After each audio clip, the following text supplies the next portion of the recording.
Ito ang GMA Regional TV News. May init na balita mula sa Visayas at Mindanao, hatid ng GMA Regional TV. May hiling ang ilang taga Cebu kasunod ng anunsyo na may ibebenta roong bigas na 20 pesos kada kilo. Cecil, anong sentimento ng ilang Cebuano? Rafi, hiling ng mga taga Cebu na sana'y magandang klase ng bigas ang ibebentang 20 peso kada kilo. Balitang hatid ni Nico Sereno ng GMA Regional TV.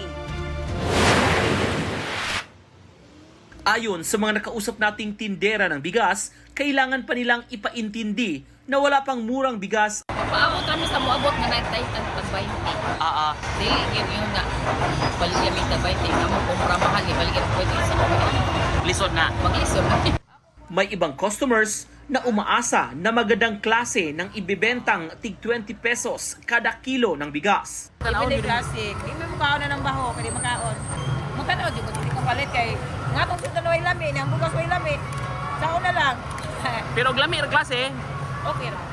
Sa Mandawi Market, pinakamurang ibinebentang bigas ay nasa 40 pesos per kilo.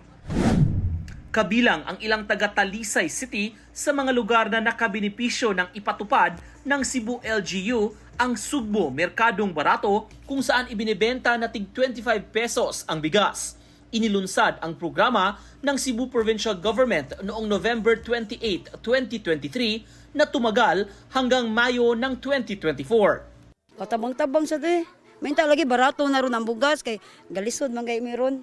Naway ka palit mamahal kay bugas ron. Di man baho. Puti man. So okay ra kayo. Okay ra kayo. Lami lang 25 kilos nga bugas. Oh, ganahan naman ako mga bata mukaon man.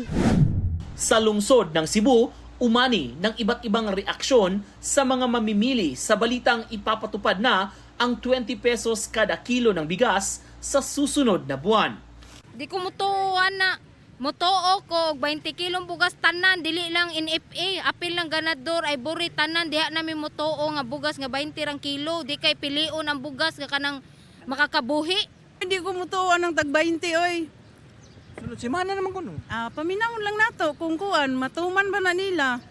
Kung naa man gani ang 20, mas labing maayo. Pero dili ta pinili sa. Oo, kanang kuan kanang mga mahalon gay nga bugas karon kinahanglan 20 pud na ayaw pud tong mga NFA. Nico Sereno ng GMA Regional TV nagbabalita para sa GMA Integrated News.